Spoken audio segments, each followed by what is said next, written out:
Bom pessoal, tudo bem com vocês? Hoje vamos conversar de novo aí com o Rafael. Quem ainda não conhece e não viu, vai lá no canal dele, youtube.com/RafaChannel. Bote na busca aí do YouTube, Canal do Mundo. Canal do Mundo. Ou simplesmente vão aí no link embaixo e cliquem e vão conhecer um pouquinho, né, de toda a história dele.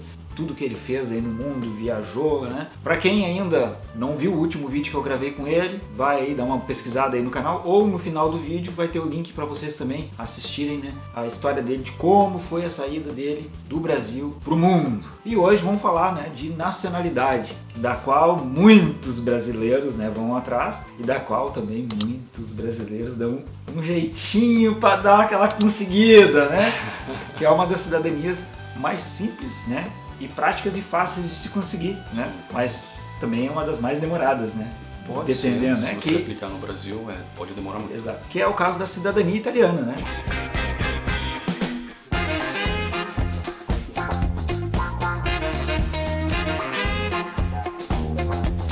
Rafael, Sim. como é que tu começou a tua busca pela cidadania italiana?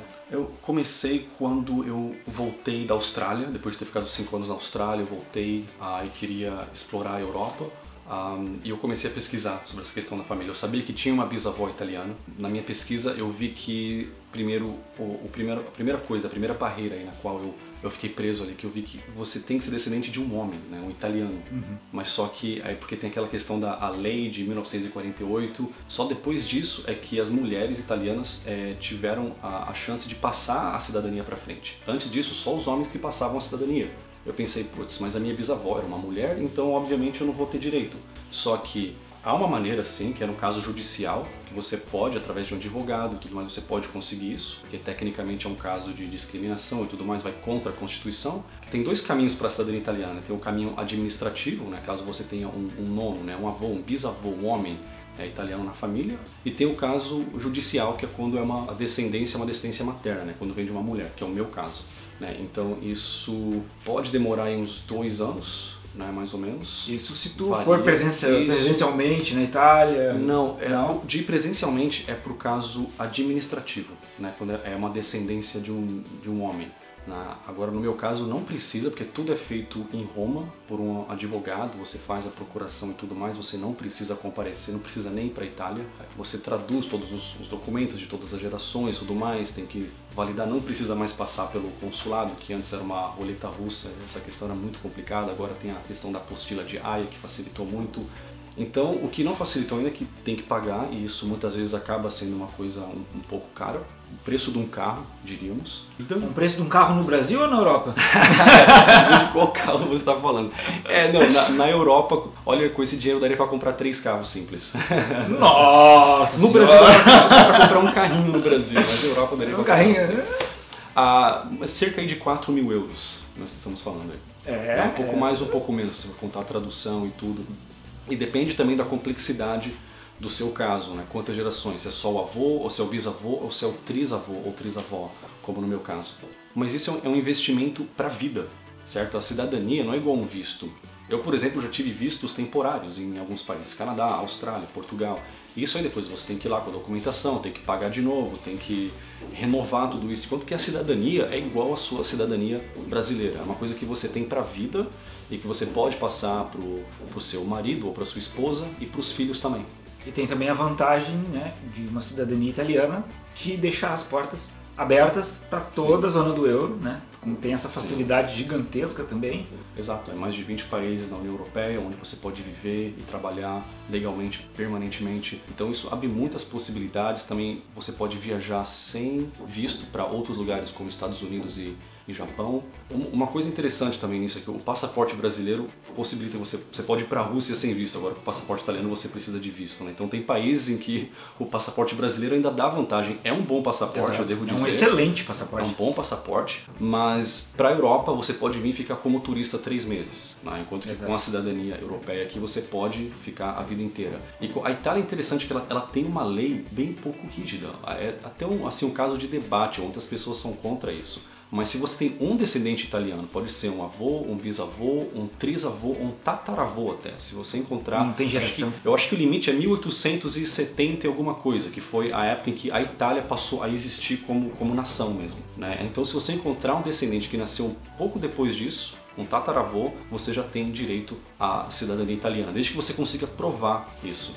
O que é bem complicado, né? E bem complexo por causa da Primeira e Segunda Guerra Mundial, né? Que isso aí... Há alguns cartórios que foram destruídos, sim, pela guerra. Não, por exemplo, a minha trisavó veio de Sicília, né? Foi o primeiro lugar que os aliados invadiram, né, durante a Segunda Guerra Mundial. Mas como era uma cidadezinha assim muito pequena, não teve ali, não estava na linha de fogo, né, e tudo mais. Porque seria bem trágico. Teve casos de pessoas assim que queriam aplicar e tudo mais, só que os documentos foram perdidos porque o lugar onde eles estavam guardados, né, os documentos foram destruídos num bombardeio. Isso é muito triste. E também tem o caso, né, na época dos migrantes, que foi o meu caso, né, eu tenho descendência portuguesa, simplesmente entraram no navio e desceram meio que escondido, né, com medo de serem recrutados, né, no Brasil, desse jeito, né, quem tu é? Eu sou brasileiro.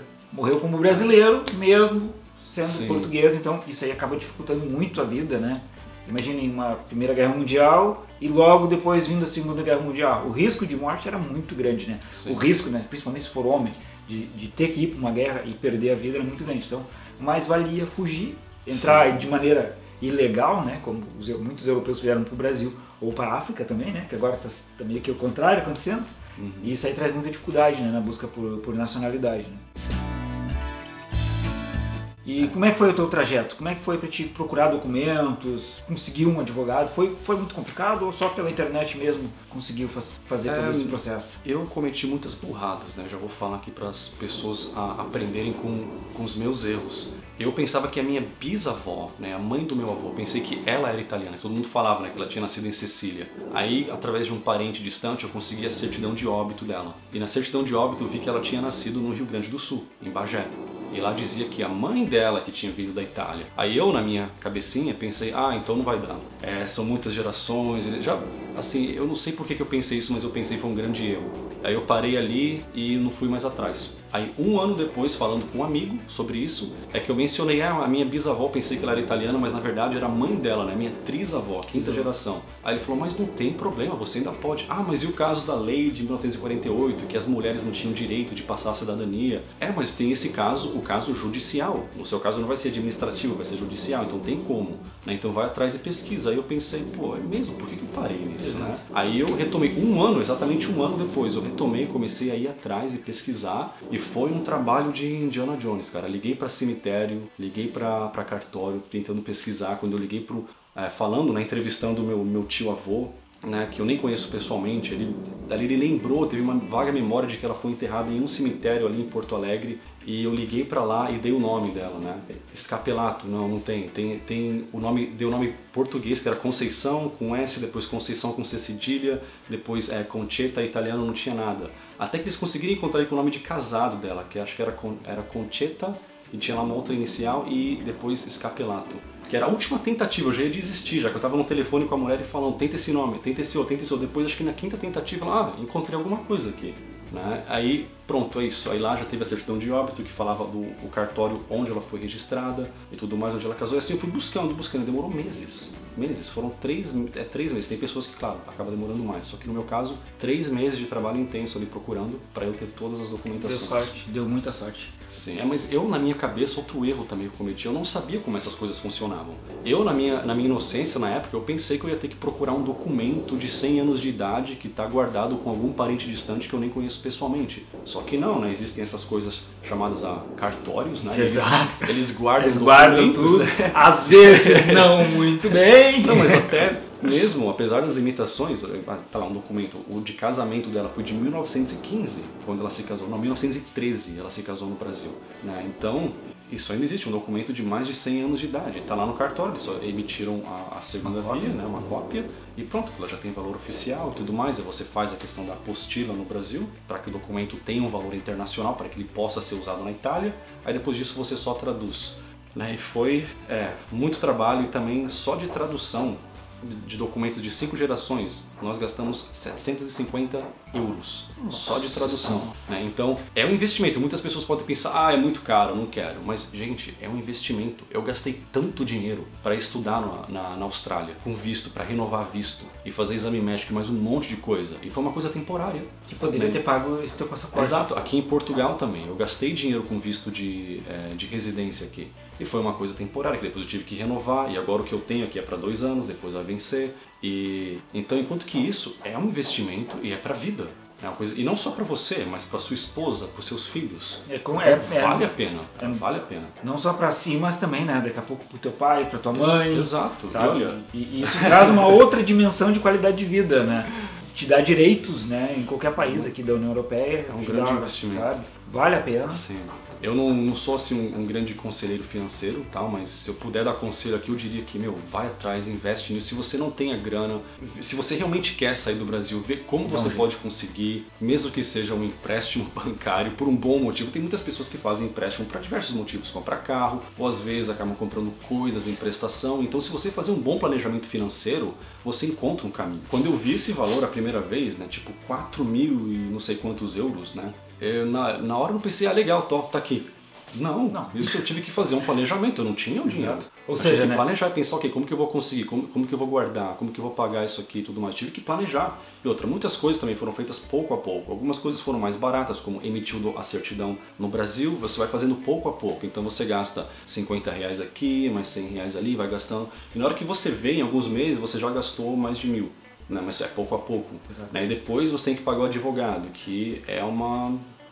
Mas é tudo coisa, a gente fala ali, mais de 4 mil euros, né? Sim. Isso aí dá o quê? 4, 8, dá 16 mil reais, né? Quase 20 mil reais. Só que não é de uma vez. Então, ao invés de trocar de telefone todo ano, ao invés de comprar um iPhone, ao invés de ficar tomando cerveja todo final de semana, daqui a pouco vale a pena tu te organizar, guardar um dinheirinho, daqui a pouco faz um trabalhinho extra, alguma coisa, porque definitivamente a vida fora do Brasil é muito melhor. E com uma nacionalidade facilita muito. É muito melhor. Exato. Então vamos começar a se organizar, procurem saber um pouquinho das suas gerações, né? Coisa que brasileiro não, que é uma tristeza, né? Morreu muitas vezes, acaba ficando para a história e só nas lembranças, né? Vale a pena começar a retomar, faz a sua árvore genealógica, vai procurar. Porque daqui a pouco as pessoas estão querendo, né? Tem muita gente querendo vir para Portugal de qualquer jeito e às vezes acaba barrando em muita dificuldade, muitos problemas, muita demora, sendo que daqui a pouco pode ter uma descendência italiana e nem sabe, uma descendência alemã, pode, eu não me dei conta, né? Sabe? E pode definitivamente mudar a tua vida, né? E a italiana é a mais fácil, né? Menos restritiva, porque não tem limite de geração. Custa dinheiro, mas acho que uma coisa que eu vou falar aqui, que o Brasil infelizmente é um país onde as coisas são caras, né? Eletrônicos, serviços, carros. Então, inevitavelmente, quem mora no Brasil já está gastando dinheiro com muita coisa. Muitas coisas que às vezes a pessoa precisa ou às vezes até coisas que ela não precisa se pensar bem sobre o assunto. Então, tá aí um investimento que é para a vida, que vai valer muito a pena e quando você chegar aqui e ver a qualidade de vida e como que é, você não vai se arrepender. Vale muito a pena. E também muitas pessoas pensam na cidadania italiana porque elas querem ir para os Estados Unidos. E isso é bom, vai facilitar você ir visitar, só que uma coisa que eu digo também os Estados Unidos é muito bom, só que ele não é o único bom país do mundo. Muitas vezes as pessoas pensam em sair do Brasil e pensam direto nos Estados Unidos. E há muita qualidade de vida também na Europa, em muitos lugares iguais, de acordo com índices, o Índice Global da Paz e tudo mais, até lugares mais pacíficos e mais seguros até que o próprio Estados Unidos. Então, é uma coisa que vale a pena considerar também. E cidadania italiana não é só para a Itália, tem Portugal, tem Espanha, tem até a Noruega. E até eu gosto muito de dar ênfase quando as pessoas falam dos Estados Unidos, que lá é um país ótimo para ganhar dinheiro, mas é um país péssimo para te melhorar o teu nível intelectual, até pela questão de fronteira, né, que os Estados Unidos é enorme. Dependendo, para te ter uma facilidade para aprender um francês e conviver, teria que ir para alguma região ali na divisa dos Estados Unidos com o Canadá, sabe? E aqui, 1, 2 horas, tu já está na Espanha, tu pode ir para a França, tu pode ir para a Itália, tu tem essa facilidade, essa coisa cultural, e que eu vejo isso como também uma forma de ter mais qualidade de vida, que eu vejo que a Europa tem mais qualidade de vida que os Estados Unidos, ao meu ver, né? Porque qualidade de vida não é só o preço financeiro, né? Tem não muito... é só também o iPhone barato. Exato. Né? Vai muito além disso. Vai de tu ter uma alimentação adequada, de tu ter uma condição de se divertir, né? Dá para dizer isso. E nos Estados Unidos eu vejo como um país que não te dá muito isso. É muito bom para ir trabalhar, fazer dinheiro, mas para ter um aumento do intelecto, né, é muito mais complicado, até porque a população dos Estados Unidos, de uma forma geral, é ignorante. E isso assim, vocês podem ver na internet, há muitos vídeos de brasileiros que moram no exterior e dão as suas opiniões, né, comparando o Brasil e o país onde eles vivem. Mas há também vídeos de diversos americanos que escolheram Portugal para viver, que escolheram a Espanha, que escolheram a França e que eles falam da diferença. Há um tempo atrás, eu vi um vídeo de um americano que trocou os Estados Unidos pela Polônia. E se você olhar economicamente, você vai pensar, não, Estados Unidos rico, Polônia pobre, Estados Unidos é melhor. Só que, gente, isso é uma maneira muito limitada de ver as coisas. Esse americano prefere a Polônia e ele falou por diversas coisas, que ali ele não tem que se preocupar nem com violência. Né? Que, por exemplo, uma coisa que ele falou, o que eu deixei para trás? Tiroteio, né? Que a questão da violência e armas que tem muito nos Estados Unidos, e na Polônia não tem que lidar com isso. Ele tem um sistema de saúde universal, que nos Estados Unidos não é. E tem diversas outras coisas também. Transporte, ele falou que não precisa mais usar um carro. E nos Estados Unidos, muitas cidades foram feitas para quem tem carro. Se você não tem carro, azar, é um problema. Enquanto que ali na Polônia, ali em Varsóvia, quando eu estive lá, meu amigo polonês, ele ganhava bastante para ter 2 carros. Ele falou, para quê? O transporte aqui é excelente, eu vou para tudo quanto é lugar aqui. Se eu precisar, assim, 3 da manhã tem Uber, e é barato. Então, não preciso ter carro. Então você pode se dar o luxo de ter condições e mesmo assim escolher não ter carro porque você não precisa. Enquanto que nos Estados Unidos já não dá. Há lugares também onde é ruim com carro e pior sem carro. Então tem todas essas vantagens e coisas que vale a pena ver. E também muda muito de cidade para cidade. Falamos bastante, começamos sobre cidadania, já estávamos falando de qualidade mas são temas relacionados. Exato, tem a ver, né? Porque tu está procurando uma segunda nacionalidade justamente para ter melhor qualidade de vida, né? Um investimento para a vida. Exatamente. Então, pessoal, se gostou do vídeo, dá um joinha, te inscreve no canal, segue o Rafael lá no Canal do Mundo, né? Até para ter mais uma ideia, né? E pegar outros. Aprender inglês também. E ele também fala muito sobre aprender inglês, tem um curso dele online também para quem quer fazer. Quem quer um acompanhamento, para quem já está no nível intermediário e está naquela trava, né, para poder desenvolver, tá aí o cara para vocês terem mais fluência, tá? Um abraço a todos, tchau! Okay.